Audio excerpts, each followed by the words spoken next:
Hi friends, అందరికీ నమస్కారము. ఉత్తరాఖండ్లోని ద్రోణగిరి టెంపుల్ ఇది. మనం ద్రోణగిరి టెంపుల్కి వెళ్తున్నాము. ఇప్పుడు 2 మాటలు దాని గురించి మనం మాట్లాడుకుందాము. ఈ ద్రోణగిరి టెంపుల్లో పంచపాండవులు ఉన్నారు కదా, వాళ్ళు కూడా కొద్ది కాలం ఇక్కడ ఉన్నారు అని తెలిసింది. ఈ ద్రోణాచార్యుడు వాళ్ళ గురువు కూడా ఉన్నాడు కదా, ద్రోణాచార్యుడు పంచపాండవులు అక్కడ కొంచెం కాలం ఉన్నారు కాబట్టి ఇది ద్రోణగిరి అని పేరు వచ్చింది అని అన్నారు కొంతమంది. ఇది ద్రోణగిరి టెంపుల్ ఎంట్రన్స్ నుంచి మెట్ల నుంచి మనం వెళ్తున్నాము. ఈ మెట్ల నుంచి అయితే చాలా భయంకరంగా ఉంటుంది. దాదాపు ఒక 500 వరకు ఉంటాయి ఈ మెట్లు. ఇది సముద్ర మట్టానికి 8,000 అడుగుల ఎత్తు ఉంటుంది. ఈ దారి వెనక సైడ్ నుంచి ఇంకొక దారి ఉంది. ఈ దారి నుంచి పోవడం అయితే సేఫు.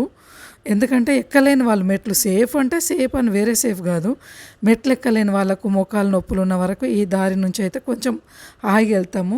స్టెప్స్ నుంచి వెళ్ళేటప్పుడు అయితే భయంకరంగా మోకాలు నొప్పులు వచ్చినాయి నాకు. మళ్ళీ రిటర్న్ వచ్చేసి ఇక్కడ నుంచి వెళ్ళిన తర్వాత ఇక్కడ ఒకటి బాబా మెడిటేషన్ ఉంది, అది నేను తర్వాత చెప్తాను దాని గురించి. ఫస్ట్ టెంపుల్కి అయితే వెళ్ళి దర్శనం చేసుకోవాలి. ఈ దారి మాత్రం బాగుంది, 2 దారులు ఉన్నాయి. అయితే ఓపిక ఉన్నోళ్ళు స్టెప్స్ నుంచి వెళ్ళొచ్చు, ఓపిక లేని వాళ్ళు మాత్రం మనము సైడ్కి ఒక దారి ఉంది, ఆ దారి నుంచి వెళ్ళొచ్చు. ఇది మెయిన్గా మనం మెట్లన్నీ ఎక్కినాక పైకి లోపలికి పోయేది అనమాట టెంపుల్ ఇది. అక్కడ పంతులను అడిగితే లోపల మందిరంలో ఏమన్నారంటే అమ్మవారి చేయబడ్డది ఇది కూడా ఒక శక్తిపీఠమే అని అన్నారనమాట. లోపల మాత్రం నేను ఫొటోస్ తీయలేదు.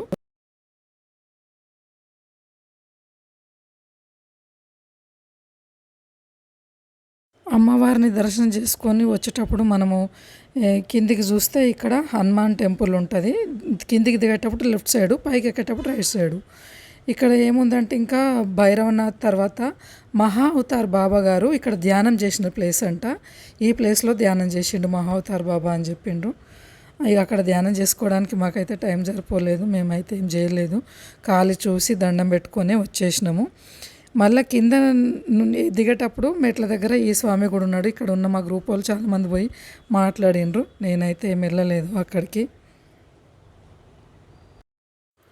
మనకు ఈ టెంపుల్ పైనుంచి హైట్ నుంచి చూస్తే మనకు హిమాలయాస్ కూడా కనిపిస్తాయి. మాకైతే క్లియర్గా అంత కనిపించలే, ఫాగ్ లాగా ఉండే. రామరావణ యుద్ధంలో లక్ష్మణుడు కింద పడిపోయినప్పుడు అప్పుడు సుసేన గారు చెప్తారన్నమాట, ద్రోణగిరి పర్వతం నుంచి మృత సంజీవిని తీసుకురామని చెప్తారు. అప్పుడు మృత సంజీవిని హనుమంతుడు తెస్తున్నప్పుడు ఆ పర్వతం నుంచి ఒక చిన్న ముక్క ఈ కొండపైన పడ్డది అని చెప్తారు. అది కూడా ఒకటి ఉంది. ఈ టెంపుల్ చుట్టుముట్టు ప్రశాంతంగా ఉంది, వాతావరణం మాత్రం చాలా ప్రశాంతంగా ఉంది. మా గ్రూప్ వాళ్ళు చాలామంది కూర్చొని మెడిటేషన్ చేసుకున్నారు ఇక్కడ ఇంకొకటి విచిత్రం ఏముంది అంటే మహావతార్ బాబా ధ్యానం చేసిండు అనేది ఒకటి. తర్వాత ఈ కిందికి దిగిన తర్వాత పోతే అక్కడ ఒక ఋషి గారు ఉన్నారు. తను అక్కడ మెడిటేషన్ చేసుకుంటున్నాడు. ఒక చిన్న రూమ్ లాగా ఉంది, అది లాస్ట్కి మీకు చూపిస్తా. అక్కడ ఆయన ఉన్నాడు, 150 సంవత్సరాల నుంచి ఉన్నాడు అని చెప్తున్నారు. నాకు చూస్తే 60 మా అంటే 60 సంవత్సరాలు ఉండొచ్చు అనుకుంటా అనిపించింది. ఆయన మాత్రం 150 నుంచి ఉన్నారు అన్నారు. నేను ఫస్ట్ వెళ్ళి దండం పెట్టుకున్న తర్వాత మీరు అమ్మవారి పర్మిషన్ తీసుకొని రండి అని చెప్పిండ్రు. నేను టెంపుల్కి పోయి దండం పెట్టుకొని వచ్చేసరికి డోర్ క్లోజ్ చేసుకున్నారు. ఇక అంతవరకైనా దర్శనం అయింది, అది నా భాగ్యము అని అయితే నేను సంతోషపడ్డాను. ఈ ప్లేస్లోనే తను ఉన్నాడు, ఒక దూని పెట్టిండు అక్కడ దూని కాలుతుంది. నేనైతే దర్శించుకున్నాను. నాదైతే అదృష్టము అనుకోవాలి. 150 ఇయర్స్ లాగా తను అనిపించలేదు, అదొక వండర్ అనిపించింది నాకు. Thank you. ఇంకా నెక్స్ట్ చేయబోయే వీడియోలు మీకు రావాలంటే మీరు సబ్స్క్రైబ్ చేసుకుంటే వస్తుంది. Thank you.